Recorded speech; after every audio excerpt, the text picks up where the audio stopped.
Hi guys, welcome back to another episode of Pop Review. I'm Sean. I'm Alex. And today we're reviewing AntMan and The Wasp. So I didn't actually see the first Ant-Man. A lot of people didn't. Right. Unfortunately. It just sort of happened that way. Just one of those things. Like, it's not like I didn't want to see it. It just sort of, I didn't get around to it. That's fine. So going into this movie, I was sort of like, should I watch it beforehand? Like, I was a little nervous that I might be lost or not enjoy it as much, but I totally did enjoy it. Yeah, I thought it was great. Before we go on, let's just remind everybody that this is a spoiler review. So if you have seen the movie, continue watching. If you haven't, please go watch the movie because there are things that that happen in this movie that are very spoilerish. So yeah, that's true. We don't want to ruin it for you. So go see the movie if you haven't. But until then, let's keep talking about it. So let's. It's funny how you say you didn't watch the first Ant-Man because a lot of people didn't. It was a very underrated Marvel movie when it came out. It flew under the radar. Get it? Yeah, it flew. It shrank under the radar. There you go. And I feel like this movie hasn't gotten as much buzz as it deserves because I mean we're coming off of Infinity War, we're coming off of Black Panther, and this is just like. Oh, the other Marvel movie right, yeah. that's coming out this year. It's like, oh, the other one. And don't get mistaken, like, this was a very, very good movie. I really, really enjoyed this movie. It was great. And you know what else I think is important about this movie is after the aftermath of Infinity War, everybody coming out of that movie not sure what's going to happen, wondering, we're having to wait until next year to know what happens to our favorite characters. So I think a lot of fans were looking to Ant-Man and the Wasp to give them like a little something, like a little hint of what we might see in the next Avengers installation. Yeah. So I think that has been important for this movie, and you know, we did actually get a little we got a little bit and we'll get to it, but also it's like coming off of that movie, it's just nice to get cleansing of the palate type, and we talked about in the last Ant-Man trailer we saw, it's like this is gonna be a nice departure from Infinity War, just like how the first Ant-Man movie came off of Avengers Age of Ultron, where this big spectacle, big rock about to fall down from the sky, and then we got a little Ant-Man heist movie right after that, and it's like, exactly, pun intended. So again, coming off of a big Avengers movie, all the stakes are very high, and then you go back down to a smaller scale with them not necessarily saving the world, just another heist movie, which is great. Yeah, more or less. There were so many things that tickled me about this film, but one thing I want to say before we start talking, sort of a scene by scene, is just how great the pacing was. I thought it was really, really well directed because it did not feel like a 2-hour movie. No. It went by so fast, and that's a good thing. Like they really nailed the pacing. There weren't that many superfluous scenes, in my opinion, if any at all. I agree. It just felt like we moved the story along, at a great pace, and I never felt like, wait, what's going on, what's happening, but they also gave us those slower moments to like let us feel a little bit and sort of understand. So the pacing was great, so props to the director and to the editor. Yeah, Peyton Reed did an amazing job, and he even did an amazing job on the first one, considering all the Edgar Wright things that happened, and he had to come in not necessarily last minute, but he just got to get thrown in there, and he had to do things on the fly, and the movie ended up being great. Now to see him handle this movie from the start to finish, it really, really came out really well. Like the CGI in this movie was amazing. It was really good. It was really, really good. So that is one thing that has bothered me about mainly just action movies in general, but definitely about some of the Avengers films and about some of the Marvel films, is some of these crazy action pieces are just like, oh, I'm watching an animated film now. Like there's really certain parts like of it, you can tell, and it just really is annoying when that happens. But I feel like I didn't have that sense watching Ant-Man and the Wasp. I felt like everything was just really well balanced in terms of the CGI versus what might be practical. And even if some of the stuff that I thought was practical wasn't, well, great. It looked like it was. I mean, and part of that is too because it's a smaller story. There's no like big cloud in the sky with dust going in and things like that, and aliens coming in and all that stuff. Yeah. When you just can if just like you said, you can't really tell. Oh, was that a was that CGI or was that practical? Like, if you have to think about it, the scene's already gone and your brain doesn't really even know the difference. Right. And you're like moving on already, so. And of course, one great application of CGI is something like the quantum realm. Because it's something that we've never seen. It's basically a different universe. So I don't care if I know that it's all CGI because I don't know what that world looks like anyway. It's not trying to be real in any way, outside of the characters who are in the quantum realm, which they were. But that worked really well. And we saw a little bit of it in the first movie, and and in my opinion, I think we saw it in Doctor Strange too. I think where Doctor Strange was, where Dormammu, and there's going to be a tie in there somewhere. And I thought I saw Dormammu in the beginning with the flashback. I could be wrong. I probably am. But I'm going to watch it again to be sure. But going back to the CGI, at the beginning of the movie, they showed us, they did de-aging again with Michael Douglas. Now, they did in the first Ant-Man movie, and it looked pretty good. But I have to say, it looked even better this time. Yeah. Like, whatever technology they're using, you can see it's getting better and better and better. Because Michael Douglas you couldn't even tell that was him from the 80s. And then they showed us Michelle Pfeiffer. I mean, and she looked amazing. She looked amazing just like in present day. Also. Oh, yeah, absolutely. So, they really probably didn't have to do much for her. No, but I mean... she looks great. She looks straight out of Batman Returns. Yeah. It was incredible.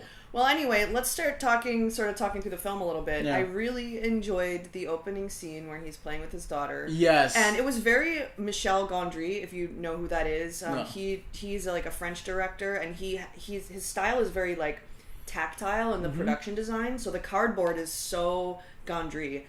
He made the movie Be Kind, Rewind, where... Oh, I did I seen that, yeah. Yeah, so a lot of... They're just called back a lot of those moments from that film, which are just very rich. So I really appreciated the attention to detail with the little cardboard setup they have.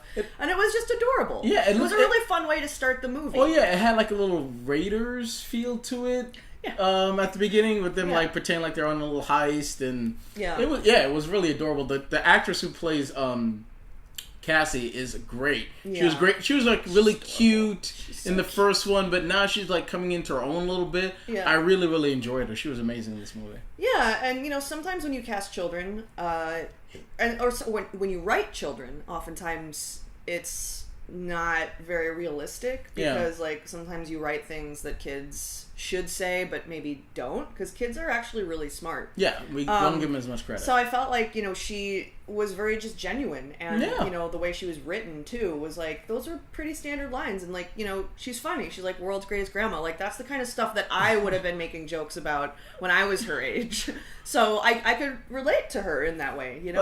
Like the best, like one of the things, like, and we said this after we watched it, is that this movie is hilarious, and not that like Guardians of the Galaxy 2 where they're just like hitting you over the head with joke. We're trying to be funny. This movie just naturally funny, and the way they got so many jokes out of that little statue was just hilarious. They just keep calling back to it. It was like it was actually funny, not trying to be funny. Yeah. And I think a lot of comedies fall into that, especially comedy sequels fall into that trap where, we have to be funny just like the first one. Let's just tell the same joke in a different way. This movie really didn't do that. They had the same Luis joke, which was fine. They changed it up, made it a little bit longer, which was fine because we all knew it was going to be in there, so that's expected. But the rest of the jokes just felt natural and organic. And part of the story is just like, let's tell a joke now. Here's the punchline. Here it is. It's like, no, it just felt natural. Yeah. And I love sort of what they did. They sort of did this joke a few times where the whole trope of needing to pretend like you've been home the whole time. Yeah. Like I didn't go anywhere. I didn't do anything. Like, and keep busting in, like, keep busting in, like, where's Scott? Oh, there he is. He's he's in the bathroom. Yeah. I don't know. I thought that worked well each time that he had to. Yeah, it didn't get tired. Like, it didn't. So. Yeah. So the way they started the movie, they kind of gave us a little bit of flashback from the first one. That's true. So they, through Michael Douglas's voiceover of explaining their last mission together. So we saw a little bit of that from the first Ant-Man movie, and now we actually got Michelle Pfeiffer's voice in it now because she wasn't cast back then. So we get to see it again, and then just Hank explaining it to Janet like, Hope, explaining like, this is what our last mission was, but I think we can get her back now. Yeah. And then that's kind of where our movie kicks off. Well, sure. And so there's your plot, right away. Like, we don't really, there's no floundering, really. It's just sort of like, this is the goal. This is what we need to do, and this is what we're going to be doing. So from the very start, we know what we're up to, which I appreciate. Because sometimes you're like floundering and you're joking and stuff's happening. You're like, when do we get to what's the point? What's the plot? Well, but it goes back to what you're saying about the pacing, because literally once they establish that, like, we're trying to get your mom back, that's literally what they're doing. Everything that they're doing is towards that goal. Yes. Nothing else. Their attention doesn't really get moved too much away from that singular goal. Yeah. It's just like the first set movie. They're trying to get into the building to get the Yellow Jacket out. Nothing else really happens besides that, or planning to do that. So this movie kind of just knows what its target is, and it stays on target as a Star Wars pun. So I really, really enjoyed the fact too, because the movie was super, super laser focused. Yes, the only thing that I would say that was a negative for me, and I'm sure you can make an argument as to why this character was written in here, but the character of Sonny, the southern gentleman who wants to buy all the technology, it's sort of like, I really just could have done without that. I understand that, it's just sort of like an extra threat, so now we have Ghost coming after this stuff, we have, the southern character coming after all this stuff, but I didn't find him to be as much of a threat. No. So I felt like that was a little fodder-ish. In my opinion. A little bit. I can see what you're saying, but I like, he had to be there for the sense, because that's where they were getting all their technology, because they're fugitives now too, because of what Scott did in Civil War. So they kind of needed him, in a sense, to get the technology, because they couldn't get it themselves. So should he been in that movie as much as he was? Yeah, probably not. That's my point. Like that first scene that we saw where she's walking in and she's gonna get the part, trade the money, and things go wrong, and then we have that pretty awesome set piece in the kitchen, which was hilarious, by the way, because how often have we all run around our kitchens trying to kill a fly? Yeah, like that's basically what it looks like, but like just super amped up and like action packed. But I'm sure that's what I look like. You saw me the other day with my little electronic fly like thing, and I'm just like, no. So that really hit trying to get the wasp. Yeah. But so that scene was great, and that would have been, that I didn't need to see him after that at all. Like, I don't know, my opinion. I mean, but the stuff with him and Luis was kind of funny when they're like, that's true, sir. No, that's not true, sir. It's true, sir. No, it's not true, sir. Like you would think like the joke, like even when they're running the joke, it's like you think like, oh, they're doing it one step too much. It's like, no, it's like, they knew the perfect amount of length. They go in waves, right? Yeah. It's sort of like once is funny, 3 times is funny. When you hit 6, it's kind of like, okay, still funny. And then when they come back to it later on, oh, it was truth serum. Oh, and then like all the jokes were just really, really funny. Yeah. So we got to see a lot of the Wasp, and this is the first Marvel movie to have a female co-lead with Ant-Man, and I love Angeline Lilly. Like if you watch Lost, she's great in that. She's in the Hobbit movies and Lord of the Rings and things like that. So to see her like kind of front and center was great. I actually wanted more of her, to be honest. Like seeing her kick ass, like that fight scene. I feel like we didn't get enough of her. Like, I wanted more. Yeah, and it's nice because a lot of times female, sidekicks, you don't really give them much to do or really much to feel. Yeah. But really, like we were saying with the plot, this is her, like, it's her sort of driving a lot of the plot. Like, she's like, okay, we need to get this part. Okay, we need to go get mom. Like, we need Ant-Man for this reason because they're quantum entangled for some reason.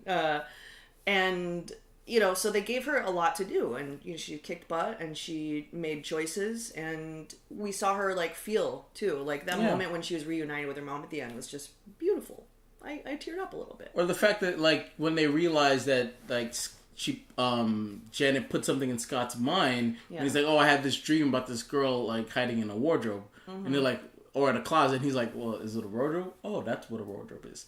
So, like, when she realized, like, oh my God, like, she is alive, that moment was really good, too. And then, even though the movie was paced really well, it did, like you said, it took moments, because that was a big moment when they realized, no, it's not even a theory she's alive. she is alive. And then like all this work that we're doing is going to pay off because she is alive. Yeah. There's not more just of a hope she is. She actually is. And that moment was really powerful for her. So I loved Angelina Lilly in this movie, and I'm hoping that we get to see more of her. But we'll see. Yeah. What was your favorite part of the movie? Scott Lang as pretending when Janet kind of takes over his body. That was adorable. And then they're like holding hands. Yeah, he's like, holding. What happened? What happened? Like he did such a great. Like Paul Rudd was amazing in this movie. Yeah, that was a pretty. That was pretty good. Like also, and then the little montage of him like realizing, oh, and he have 3 more days until my house arrest is over. That little montage of him just kind of like hanging around the house was pretty good too. Yeah. So I love that. What was your favorite scene? I just visually, I really liked going into the quantum realm. Like that was just so cool and like different. Like they had to build that from the ground up, right? They're not trying to make it look like outer space. We know what outer space looks like. Yeah. Like I have a visual, I can call a visual to mind. So you can't really do anything that new there.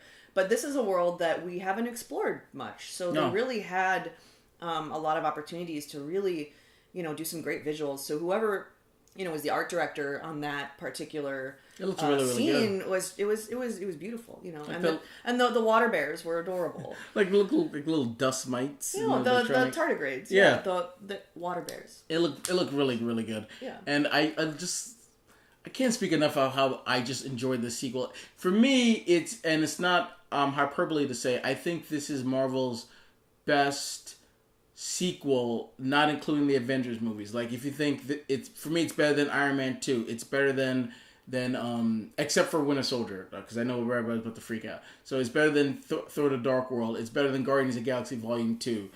It's better. It's not better than Winter Soldier. I would think Winter Soldier is the best non-Avengers sequel, and followed by now this. So there are a few other things I want to talk about in this film.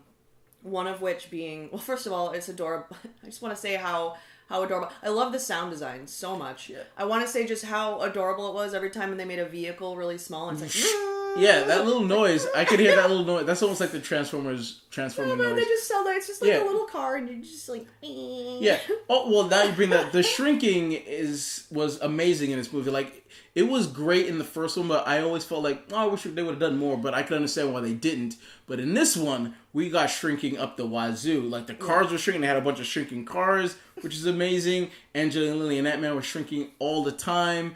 Luis got to shrink. It was just great. Yeah, they really used that technology really powerfully with a lot of those action scenes. And very cleverly, too. Just like in the first one. The first one ended, like, the whole end fight scene took place in Cassie's bedroom. Yeah. On the train set. This one, they were racing around San Francisco, shrinking and unshrinking with the Pez. It was just all very cleverly worked out, and visually it was just amazing. Like again, the CGI was off the chain on this one. Yeah, and I just found it so adorable that they shrunk the whole building, like the lab, and they're just like carrying around this building. I mean, it's not just the part. Like it's not just the one part. Like we've seen that before. We've seen like, oh, they have the magic crystal. Like, they have the vibranium.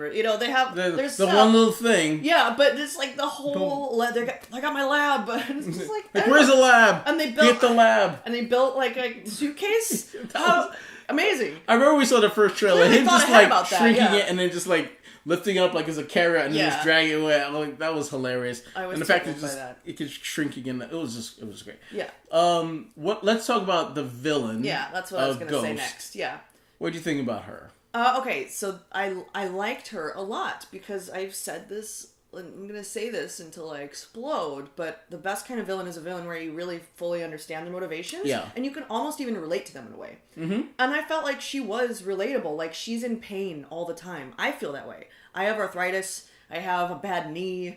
I have arthritis in my face, in my jaw. So, like, I'm always in pain. You're just falling apart. I know. I'm not that old, but it's happening.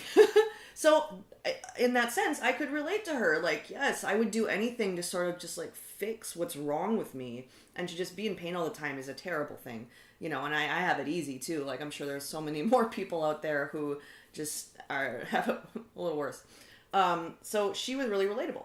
Yeah, absolutely. And the fact that we didn't spend too much time with her, this movie stopped a little bit to tell us her backstory, so we can actually understand why she's doing what she's doing. Yeah. But other than that, she was just, again, laser focused. Hey, I'm trying to get full of healed because I don't have a lot of time left. Yeah. And all she did was just, that's all I'm doing. I'm focusing on just getting that lab and draining the quantumness out of Janet so I can repair myself. Yeah, you know, and it's interesting because a lot of times we see villains that have more of a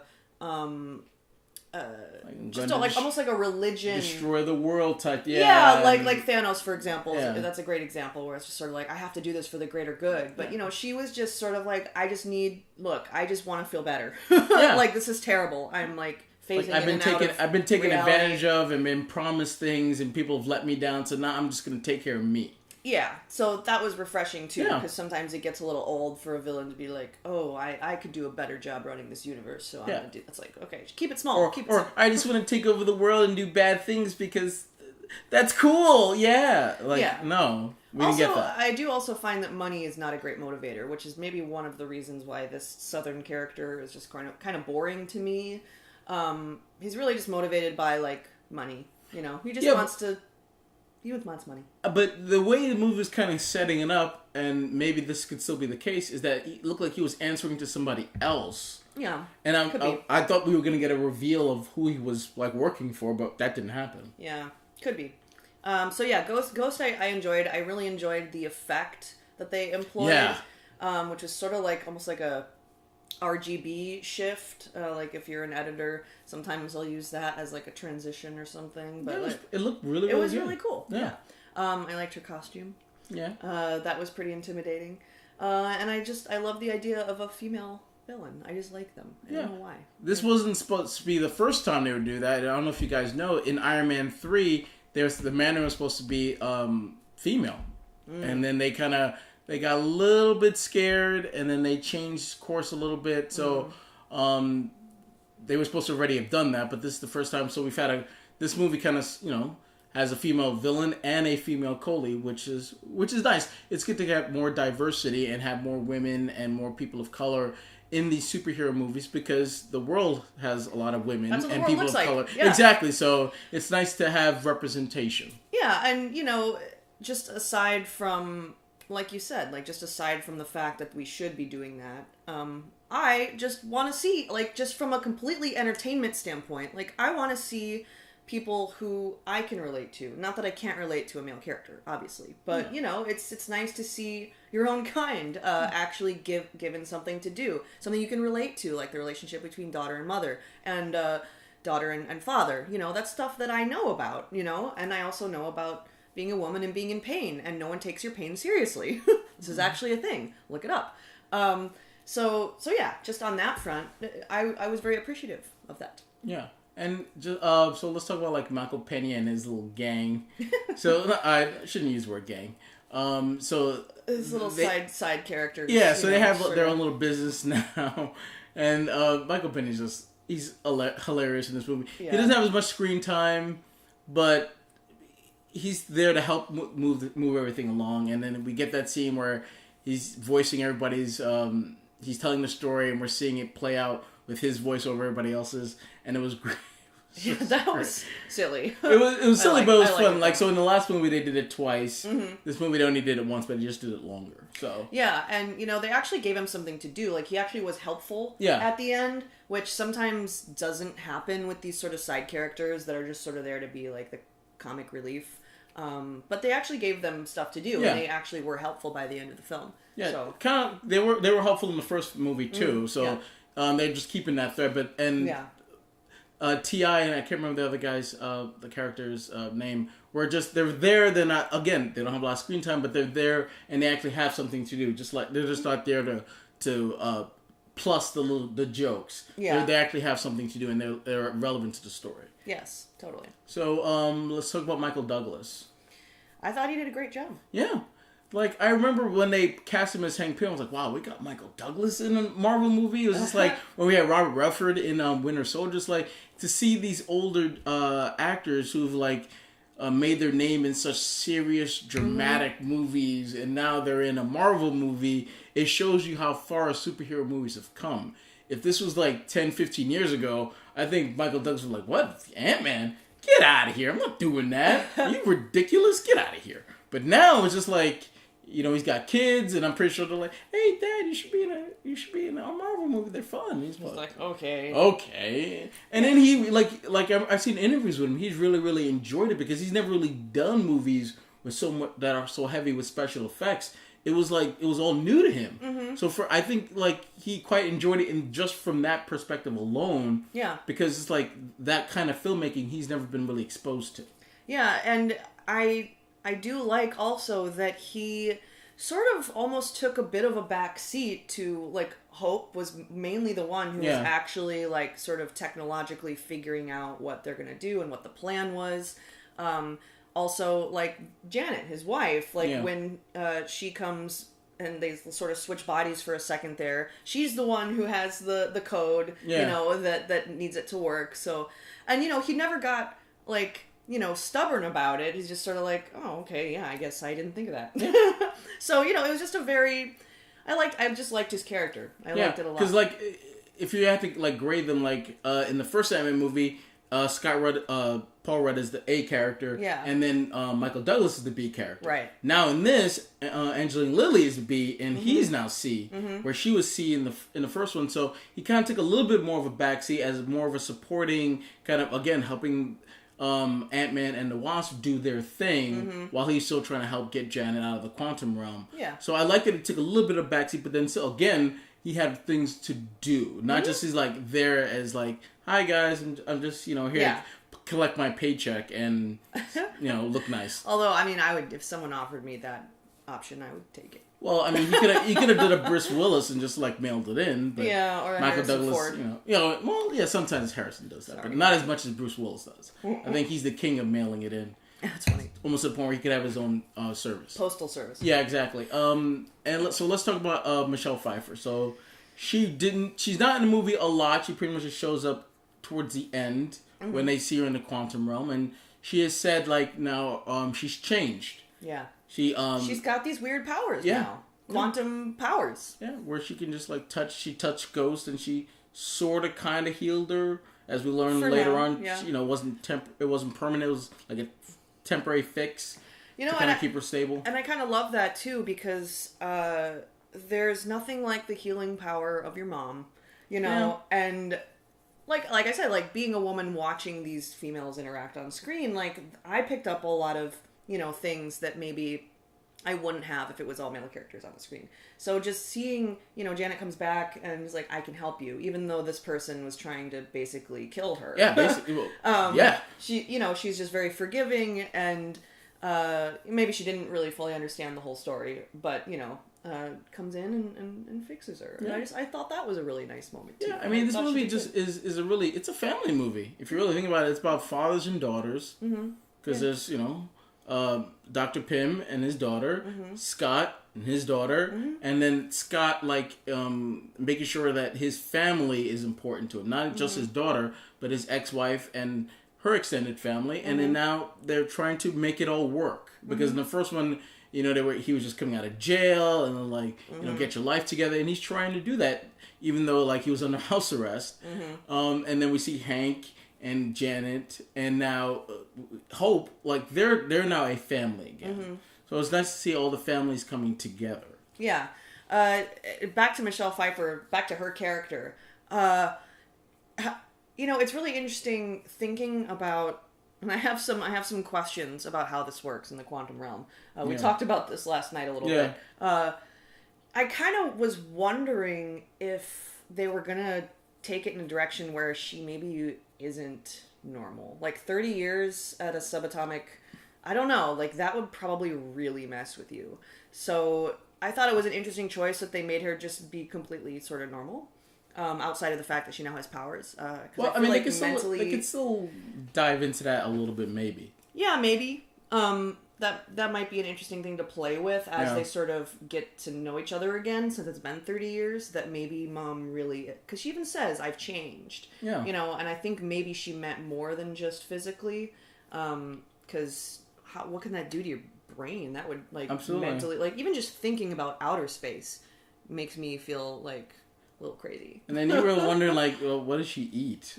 Yes. Do you not need to eat in the quantum realm or drink water? Because you're smaller than water. There's no water. You're smaller than water. That's true. So I mean, I thought they were going to go in the sense that, like, it was, like, 30 years for them, but maybe it was just, like, minutes. Like, you know, I thought they were going to play with the time thing. I thought so of that, I was wondering too. if she was just going to be the same. They were going to use a de-aging on her again, and she looked exactly the same as when she went in. Yeah. I thought they could have done it that way, but they chose, or she actually did age. Yeah. So. I just kind of want to know, like, what did she do for 30 years? I mean, obviously she was thinking about, you know, the code to, you know, the whatever. But that was the only thing I didn't like. They were like, oh, you guys got 2 hours to find me, otherwise you won't be able to find me for 100 years. Like, you didn't need that. That's the only thing I didn't. It's a ticking clock, though. You do need that. I mean, you do need that, but they could have done it a different way, like do a ticking clock another way, but just for like, if you don't find me at this location in 2 hours, you won't be able to do it for 100. Like, really? Like, come on. Well, you know, they obviously took a lot of liberties with the scientific mumbo jumbo that your average viewer won't fully understand. Like, I like science and stuff, so I know what quantum entanglement is. You know, I recognize the tardigrades.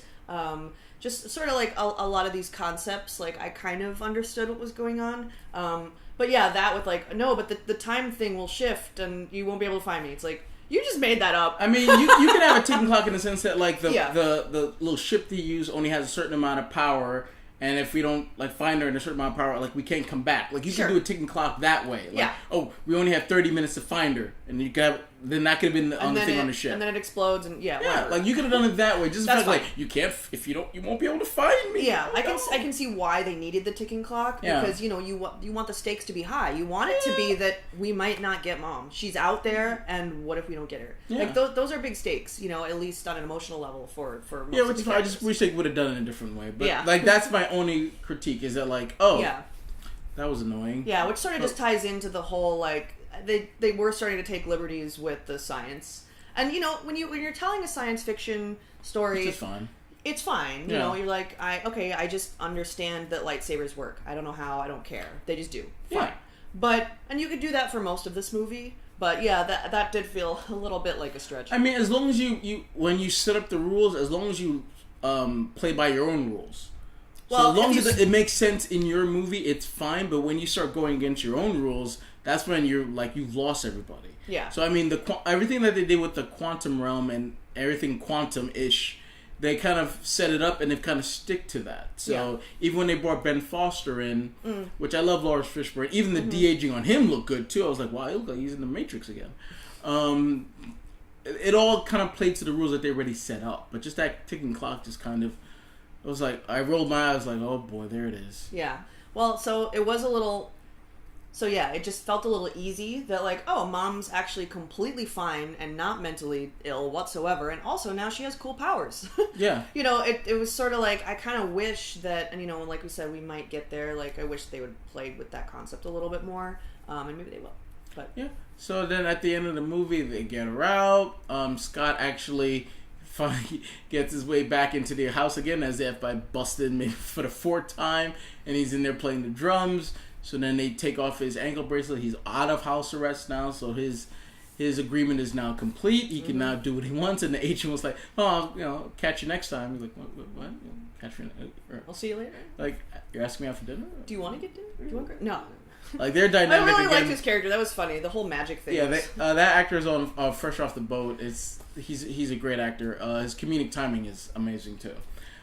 So then that's the end of the movie, and then we get the mid-credit scene where they've kind of miniaturized the tunnel into the van, and we have Ant-Man and the Wasp and Janet and Dr. Pym trying to collect some quantum energy to fix Ghost permanently.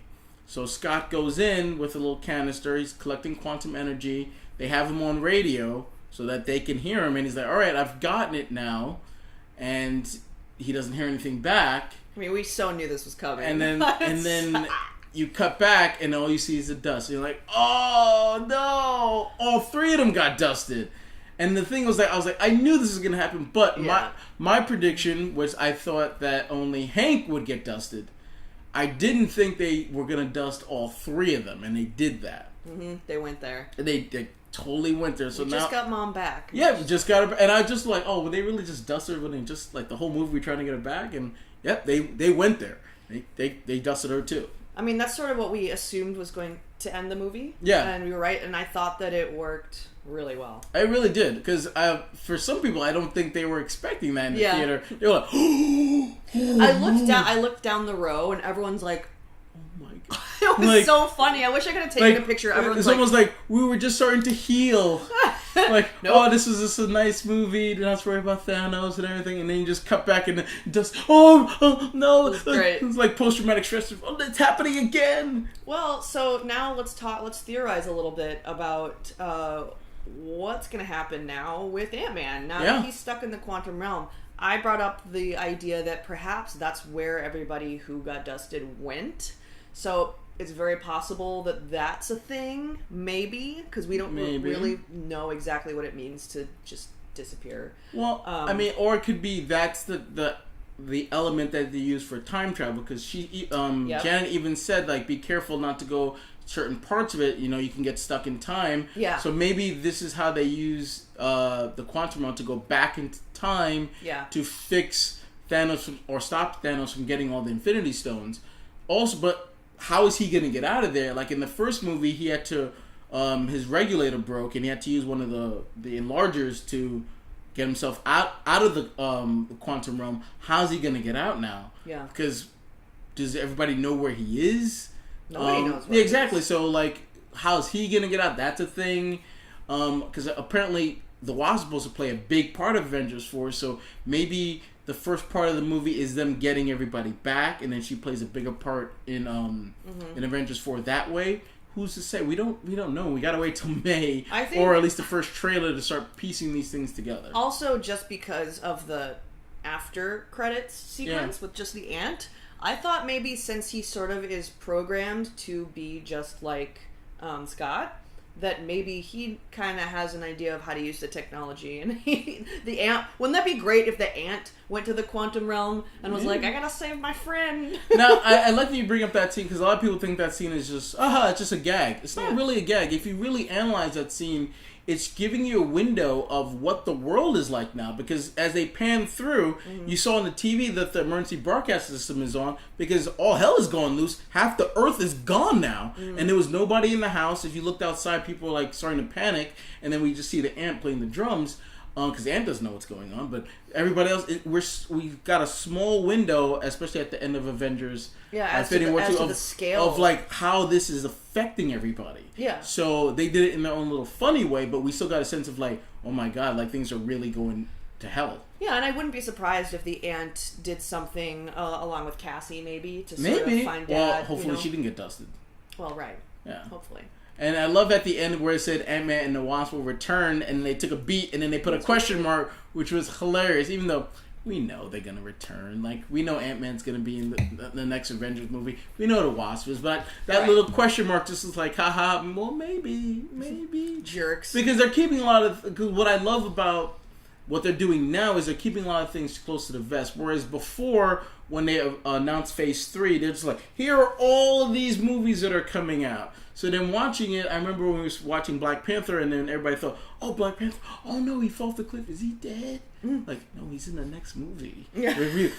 Like, he's in the next movie. So it's like, they're kind of keeping, like, we know that Spider-Man Far From Home is shooting now. We know that. But they're not making a big deal about it, because somehow, we know Spider-Man's going to find a way out. Like, we know there's going to be a Black Panther 2. We know there's going to be a Doctor Strange 2.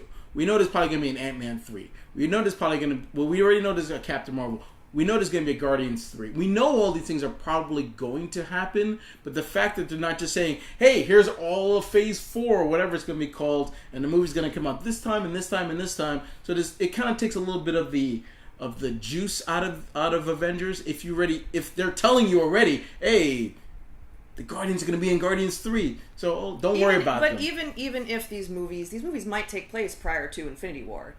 Like, there might be, be like, oh, this just sort of takes place just before that happened. Well, they might do that, but just from a marketing standpoint, you don't want to be like, well, it's fine, because exactly. you're going to. Well, I mean, we know Captain Marvel is going to take place in the 90s, and I'm hoping, and it makes sense that the end of her movie, she gets that paid from Samuel L. Jackson, and then she starts her way over to Earth. Or that just starts the ball rolling for Avengers 4. Mm-hmm. We know that Spider-Man Far From Home takes place right after Avengers 4. So whatever the fallout from that is, Spider-Man's going to be dealing with that. And we'll talk about that eventually when that trailer comes out. Yeah, as we get closer to that. But it's exciting. Before we leave, let's give AntMan and the Wasp a score. So out of... Tiny buildings? Out of 10 ants... Oh, okay. Or 10 wasps. I don't know how you want to do it. What would you give the score? Tiny buildings. Tiny buildings, why not? Tiny buildings. I was surprised. Like, I sort of came in really not knowing what was going on. Turns out I didn't really need to. I kind of picked up on, the stuff that was going on, and since I've seen some of the other, Avengers films, I kind of had an idea of what was happening. And like I said, I liked the pacing. The directing was great. It was stylistic, but without being, like, obnoxious. Like, it just felt like... There weren't really any moments that jumped out at me as like, oh, this is a movie. Like sometimes you're watching it and you're like, why'd they make that choice? Why'd they make that choice? But this just felt like just complete fun. Yeah. And heart too, which I always appreciate. And action. So, I'm going to give it an 8. 8 tiny buildings. Oh, I really liked this movie. And I would watch it again. Yeah. And that's one way that I sort of decide how much I like something is if I want to watch it again. Sometimes I'll watch a really great movie and not really want to watch it again. That's true, yeah. But this one I think has the opportunity for multiple viewings. Oh, I'm definitely gonna watch it again. So yeah. 8 tiny buildings. Yeah, I mean, I love the first Ant-Man movie. It's really underrated. Now, before I give my score, are you now more encouraged to watch your first Ant-Man based watching this one? Yeah. We talked about this last night. I have a lot on my list. Yeah.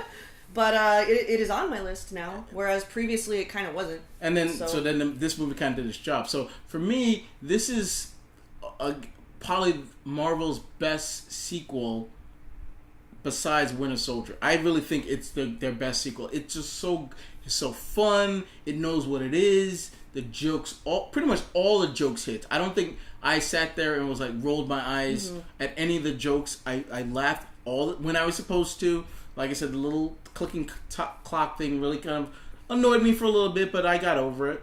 And the little tie-in to Infinity War to keep the movies going. All the movies are connected. We've got 20 of them now, which is 20 in 10 years. This is crazy. Yeah, it's a lot. I would give it an 8.5 out of 10. This movie was really, really enjoyable. It's probably not going to get as much of attention as Black Panther did. And Avengers obviously did, but it might once word gets around. Yeah. Like there's a very important Infinity War thing that you're gonna want to check out. So I mean, it did leak online, unfortunately. So like people could have found out about the dusting of the 3 characters even without seeing the movie, because it leaked online. I was like, oops, I don't want to read. I was like, I don't want to read that. That's like me with Game of Thrones stuff. I'm like, nope, don't want to know. So I hope, like, obviously if you're watching this, you've seen the movie, but if you haven't, please check it out. It is a great Marvel movie. If you love Marvel movies, you're going to love this movie. I don't see how you could not. It's really, really fun. I really, really enjoyed it. I don't know how many more times I'm going to see it. I'm going to see it a lot. 2 or 3 more times, and obviously I'm going to buy it when it comes out. So also, they gave you a tiny comic book. Which was... when you go to the theater, they give you a tiny comic I don't know if that's going to happen wherever you were, but we went to the AMC, and then they gave you a tiny little comic book and a tiny little magnifying glass to read it. Like, the magnifying glass is this little cheap thing, but... I think I have it in my pocket. Oh, you have yours in your pocket? Oh, I found mine. You guys see this? So here's the magnifying glass. And then that they gave you. It's just like a little like. It's a little combo. It's like. It's Marvel's like the marketing is just really, really funny. So like. How you do? I'm like tickled by this. Actually, I think I can read it a little easier without using the magnifying glass. But hopefully you guys get this. Yeah, I hope so too. Also, one last thing: the score in this movie was it's the same, pretty much the same score as the first one, but they kind of added little riffs to it. I really liked the main score. theme. I really liked the main theme. Ant-Man has a great theme.